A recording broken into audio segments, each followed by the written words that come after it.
Let's go to Philadelphia right now. The former President Bill Clinton, he's out there campaigning for President Obama right now. Let's listen in.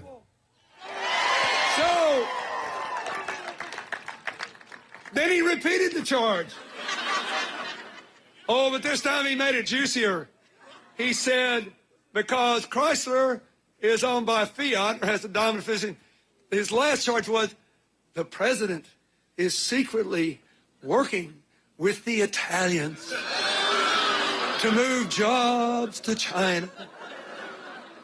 I'm telling you, folks, he is coming after the Irish next week, and I am toast. I am in real trouble. You're laughing, but who wants a president that will knowingly, repeatedly tell you something that he knows is not true? And when all this happened, they put it on television. They ran an ad. And the more they were criticized, the more they upped the ad buy. When I was a kid, if I got my hand caught in a cookie jar where it wasn't supposed to be, I turned red in the face and I took my hand out of the cookie jar. You got to give it to Governor Romney. When he gets his hand caught in the cookie jar, he just digs down for more cookies. I want you to send him a message tomorrow. You don't have to be from Ohio to want your president to tell you the truth when it comes to jobs for the American people. Now, I'm for President Obama because, as Allison said, he's got a much better plan for the future. He knows what works. What works is what works here. We had all that cooperation after Sandy. You love that? Yeah. We have all the cooperation in the community college. You like that? Yeah. That's the way you create jobs. You look all over America. The places that are doing well have government and business and foundations and universities and colleges working together. What is Obama's plan? Invest in the new technologies that we know are going to grow. In information technology, in biotechnology, in clean energy, in modern manufacturing, in modern agriculture, and train and educate people to do that. He has invested in preschool, in the race to the top, and the finest student loan reform in my lifetime. Now,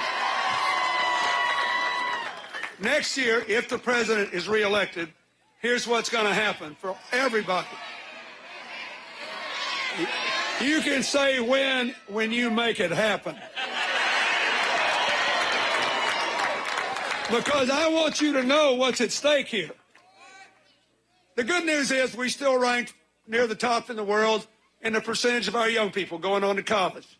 The bad news in the last decade is we dropped to 15th in the percentage of our young adults with four-year degrees. And we all know why, don't we? I mean, the costs went up, the aid didn't keep up, the economy went down, and people became terrified that they couldn't borrow enough money to stay in. So here's what President Obama and the Congress did. Thank you, Allison Schwartz. Here's what they did.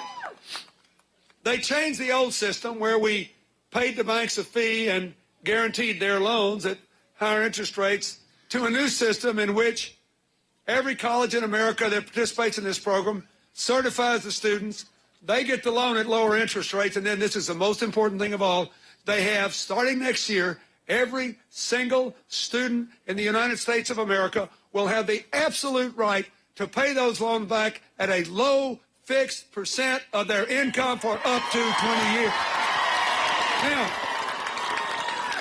that will revolutionize the future, will allow people to graduate. Nobody will have to drop out again. So, what's the Romney position? First, he wants to have a $5 trillion tax cut. Then he wants to spend $2.8 trillion on money on things the president doesn't want to spend money on, like $2 trillion on the defense budget that the Pentagon says they don't need. And over $700 billion on Medicare insurers, not Medicare recipients, that the AARP says they don't need. Romney wants to convince every senior in Pennsylvania that he knows what's good for them, and the AARP has become their worst enemy. That's a pretty tough sell. He just wants to give the insurers money that they're not going to need. So when you ask him, well, how are you going to pay for that? He said, well, you'll just have to see me about that after the election. But Governor, you just told us the debt was a big problem, and you just added over $7 trillion to it. How are you going to pay for it?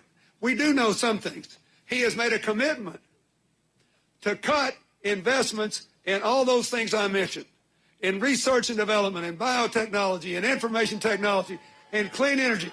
Pennsylvania alone has 4,000 people working in the wind energy business, electrifying 180,000 homes, and you haven't even started with what you could be doing here to own the future, be independent, and export our energy instead of having to import it. The former president of the United States, Bill Clinton, he's making a visit right now to Pennsylvania. All of a sudden, Pennsylvania could be in play at this late moment tomorrow. Mitt Romney on Election Day will visit Pittsburgh. There's a lot going on. We have a lot to discuss. We're going to continue to monitor what the president's saying, what the former president is saying. The current president is getting ready to speak. The First Lady getting ready to speak. Later, we're going to hear from Mitt Romney, Paul Ryan. We're watching all of the candidates on this race to the White House. Much more of our coverage right after this.